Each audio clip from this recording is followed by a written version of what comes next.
Menurut Peraturan Menteri Kesehatan Nomor 43 Tahun 2019 tentang Puskesmas, bahwa pusat kesehatan masyarakat yang selanjutnya disebut sebagai puskesmas adalah fasilitas pelayanan kesehatan yang menyelenggarakan upaya kesehatan masyarakat dan upaya kesehatan perseorangan tingkat pertama dengan lebih mengutamakan upaya promotif dan preventif.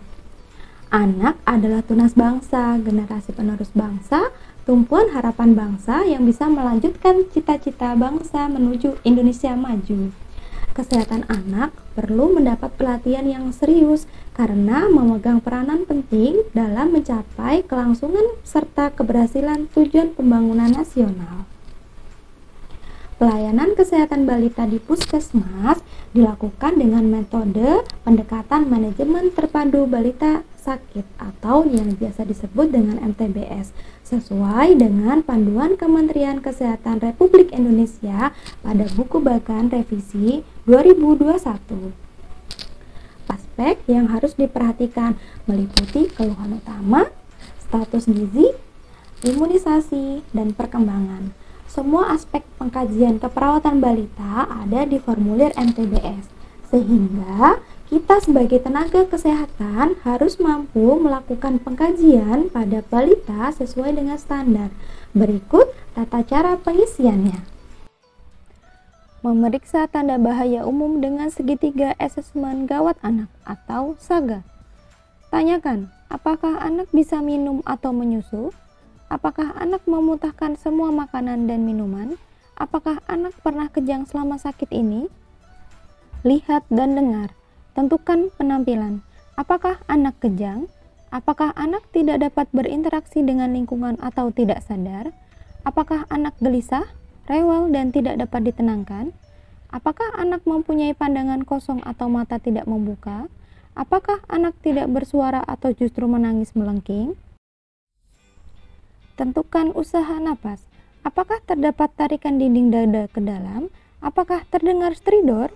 Apakah terdapat napas cuping hidung? Apakah anak mencari posisi paling nyaman dan menolak berbaring? Tentukan sirkulasi. Apakah anak tampak pucat? Apakah tampak warna biru atau sianosis? Apakah tampak gambaran kutis marmorata atau kulit seperti marmer?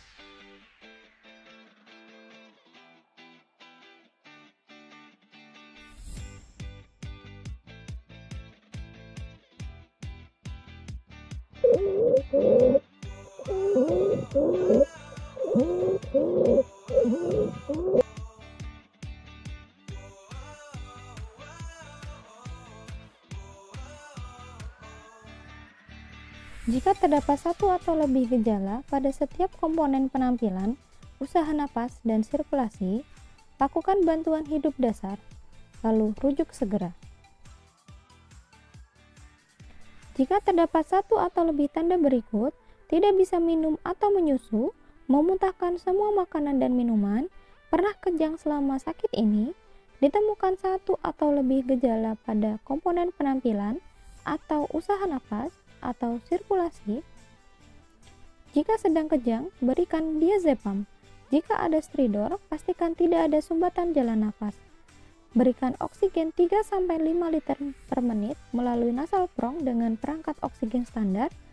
Cegah agar gula darah tidak turun. Jaga tubuh anak tetap hangat, lalu rujuk segera. Jika tidak terdapat salah satu gejala atau tanda di atas, tidak perlu tindakan.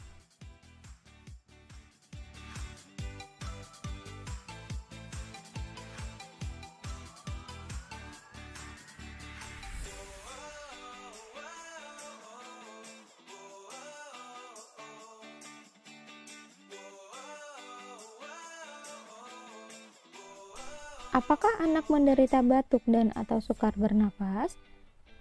Jika iya, tanyakan, berapa lama? Lihat, dengar, dan periksa. Hitung napas dalam 1 menit. Lihat apakah ada tarikan dinding dada ke dalam. Lihat dan dengar adanya wheezing. Periksa dengan pulse oximetry untuk menilai saturasi oksigen. Jika ada tanda atau gejala tarikan dinding dada ke dalam atau saturasi oksigen kurang dari 92%, maka diklasifikasikan sebagai pneumonia berat. Tindakannya yaitu beri oksigen 1-4 liter per menit dengan menggunakan nasal prong, beri dosis pertama antibiotik yang sesuai, obati wheezing bila ada, lalu rujuk segera. Bila ada tanda gejala napas cepat, maka diklasifikasikan sebagai pneumonia. Tindakannya, beri amoksisilin 2 kali sehari selama 3 hari atau 5 hari, beri pelega tenggorokan dan pereda batuk yang aman, obati wheezing bila ada. Apabila batuk lebih dari 2 minggu, rujuk untuk pemeriksaan TB dan sebab lain. Kunjungan ulang 2 hari. Nasihati kapan harus kembali segera. Bila tidak ada tarikan dinding dada bagian bawah ke dalam, tidak ada napas cepat, diklasifikasikan sebagai batuk bukan pneumonia. Tindakannya, beri pelega tenggorokan dan pereda batuk yang aman, obati wheezing bila ada. Apabila batuk lebih dari 2 minggu, lacak kemungkinan TB. Kunjungan ulang 5 hari jika tidak ada perbaikan. Nasihati kapan harus kembali segera. Apakah anak menderita diare? Jika iya, tanyakan, sudah berapa lama? Adakah darah dalam tinja? Lihat dan raba. Lihat keadaan umum anak. Apakah anak letargi atau tidak sadar? Apakah anak rewel atau mudah marah? Lihat apakah matanya cekung. Beri anak minum. Apakah tidak bisa minum atau malas menyusu? Apakah anak haus minum dengan lahap? Cubit kulit perut untuk mengetahui turgor. Apakah kembalinya sangat lambat, lebih dari 2 detik, atau lambat, masih sempat terlihat lipatan kulit.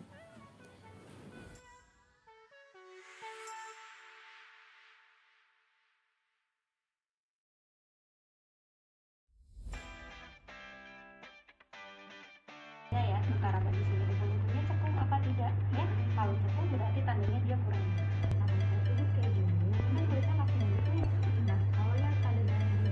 Jika terdapat 2 atau lebih tanda-tanda berikut, letargi atau tidak sadar, mata cekung, tidak bisa minum atau malas minum, cubitan kulit perut kembali sangat rambat, maka diklasifikasikan sebagai diare dehidrasi berat.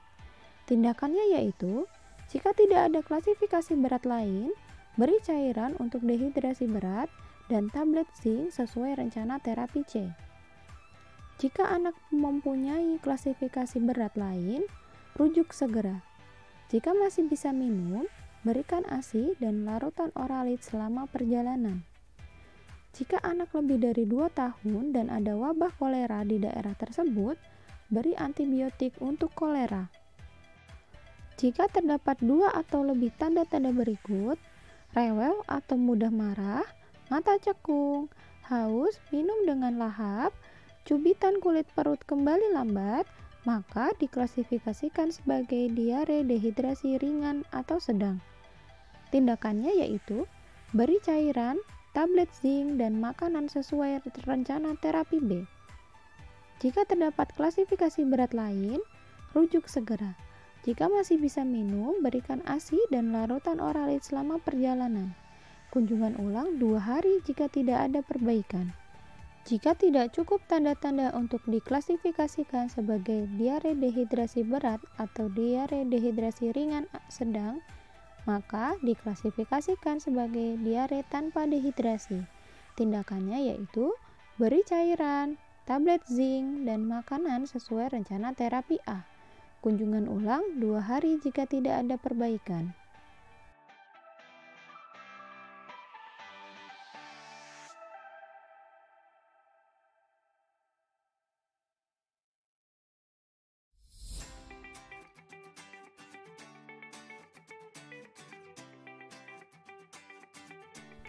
Apakah anak demam? Jika iya, tentukan daerah endemis malaria, atau jika daerah non-endemis malaria, tanyakan riwayat bepergian ke daerah endemis malaria dalam waktu 2 minggu terakhir, dan tentukan daerah resiko sesuai tempat yang dikunjungi. Tanyakan, sudah berapa lama anak demam? Jika lebih dari 7 hari, apakah demam setiap hari? Apakah pernah menderita malaria atau minum obat anti malaria? Apakah anak menderita campak dalam 3 bulan terakhir? Lihat dan periksa. Lihat dan raba adanya kaku kuduk. Lihat adanya penyebab lain dari demam. Lihat adanya tanda-tanda campak saat ini. Ruam kemerahan di kulit yang menyeluruh, dan terdapat salah satu tanda berikut: batuk, pilek, mata merah. Jika ada tanda bahaya atau kaku kuduk, maka diklasifikasikan sebagai penyakit berat dengan demam. Tindakannya, beri dosis pertama dengan injeksi IV atau IM untuk malaria berat. Beri dosis pertama antibiotik yang sesuai. Cegah agar gula darah tidak turun. Berikan 1 dosis paracetamol untuk demam lebih dari 38. Jika tersedia, lakukan tes malaria. Lalu, rujuk segera.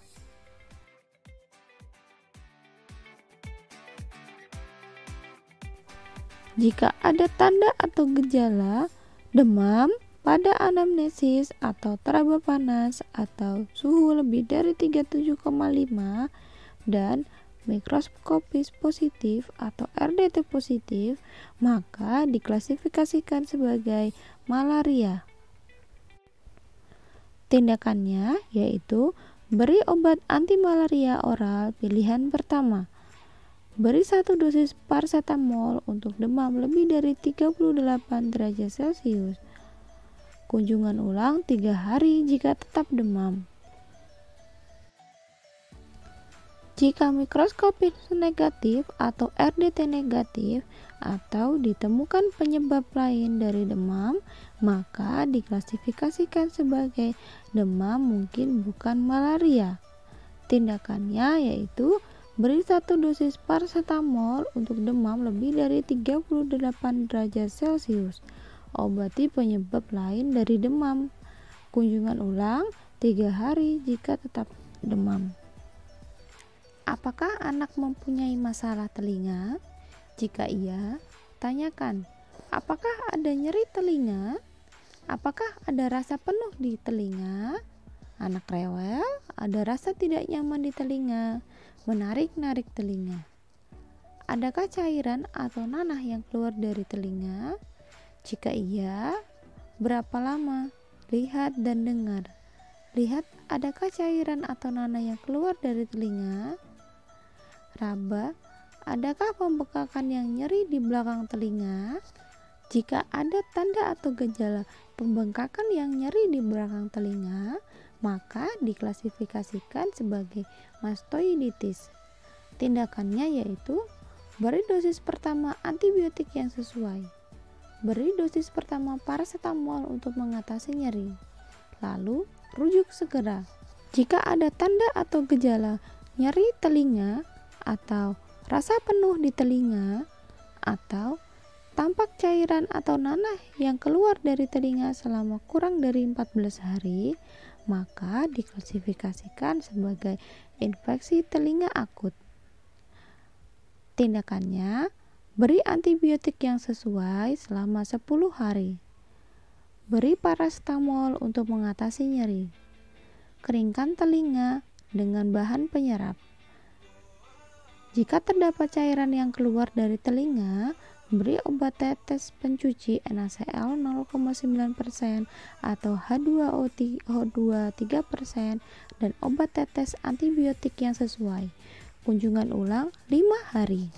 Jika tampak cairan atau nanah yang keluar dari telinga dan telah terjadi selama 14 hari tersebut atau lebih, maka diklasifikasikan sebagai infeksi telinga kronis. Tindakannya, keringkan telinga dengan bahan penyerap. Beri tetes telinga antibiotik yang sesuai. Kunjungan ulang 5 hari. Jika tidak ada nyeri telinga dan tidak ada nanah keluar dari telinga, maka diklasifikasikan tidak ada infeksi telinga. Tindakannya, tangani masalah telinga yang ditemukan. Nasihati kapan harus kembali. Memantau pertumbuhan dan memeriksa status gizi. Periksa tanda-tanda gizi buruk. Lihat, raba, dan ukur. Lihat dan raba adanya edem bilateral yang bersifat pitting. Tentukan berat badan menurut panjang badan atau tinggi badan sesuai dengan umur dan jenis kelamin. Ukur lila pada balita umur 6 bulan sampai 59 bulan. Pengukuran lila tidak dilakukan pada bayi umur kurang dari 6 bulan.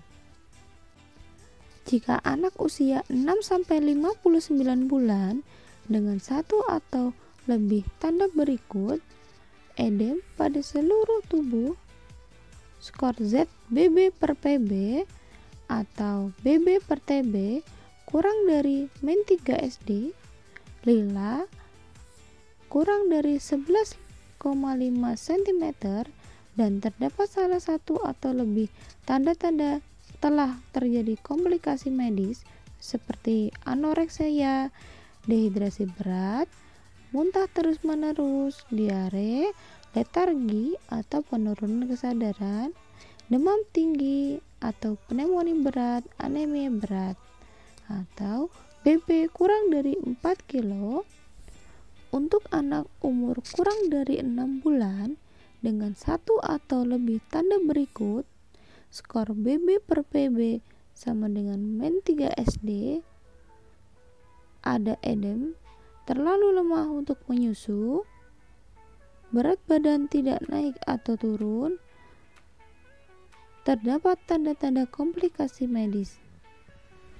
Jika ditemukan satu atau lebih tanda berikut: edem minimal pada kedua punggung kaki atau tangan, skor BB per PB atau BB per TB kurang dari min 3 SD, lila kurang dari 11,5 cm, maka diklasifikasikan sebagai gizi buruk tanpa komplikasi. Tindakannya, beri amoksisilin 15 mg per kilogram berat badan setiap 8 jam selama 5 hari, beri vitamin A, cegah gula darah tidak turun, menjaga anak tetap hangat, lakukan screening perkembangan sesuai SDID TK. Jika disertai diare, berikan cairan Resornal, kunjungan ulang 7 hari. Jika ada salah satu atau lebih tanda berikut: skor BB per PB atau BB per TB min 3 SD sampai dengan min 2 SD, lila 11,5 cm sampai dengan 12,5 cm, maka diklasifikasikan sebagai gizi kurang. Tindakannya, nilai pemberian makan, lakukan screening perkembangan sesuai SDID TK, lakukan ulang 14 hari. Jika skor BB per PB atau BB per TB sama dengan min 2 SD sampai dengan plus 1 SD dan lila lebih dari 12,5 cm, maka diklasifikasikan sebagai gizi baik.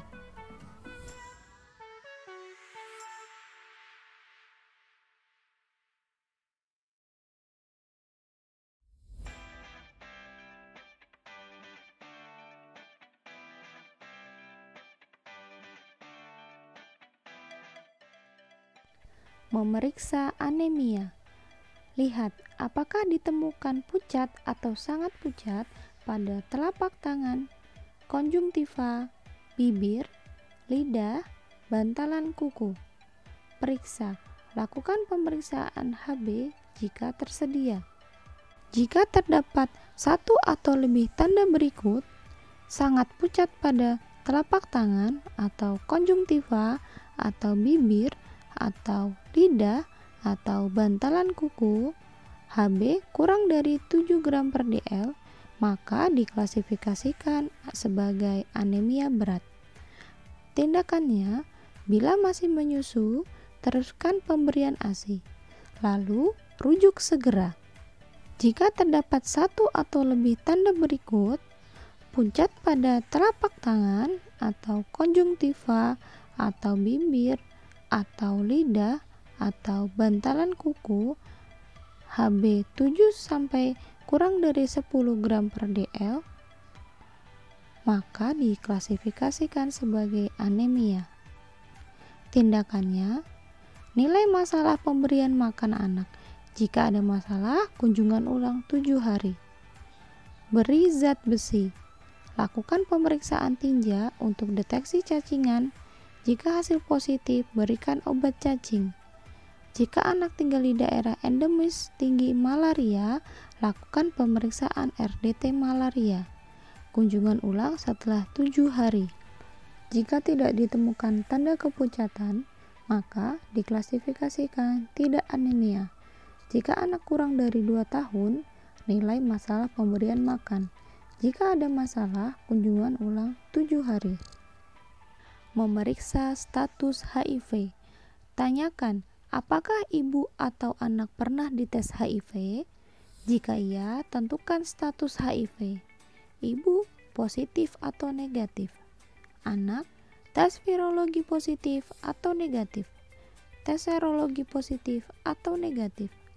Jika ibu positif dan anak negatif atau tidak diketahui, tanyakan, apakah anak sedang mendapat ASI pada saat tes HIV atau 6 minggu sebelum dilakukan tes HIV? Apakah anak saat ini mendapat ASI? Jika mendapat ASI, apakah ibu dan anak saat ini mendapat ARV profilaksis? Jika tidak, lakukan tes HIV terutama jika dijumpai kondisi berikut. 1. Jika anak menderita pneumonia berulang. 2.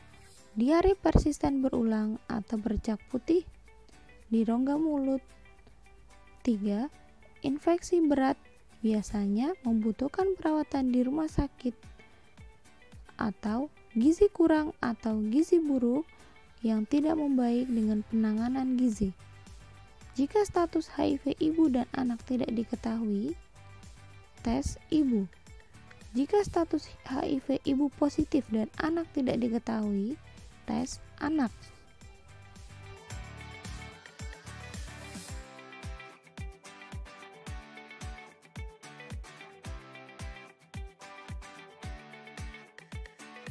Memeriksa status imunisasi. Tanyakan status imunisasi anak. Jika anak sehat atau sakit ringan dan belum lengkap imunisasi dasarnya, maka segera lengkapi imunisasi dasarnya. Nasihati ibu kapan harus kembali untuk mendapatkan imunisasi berikutnya.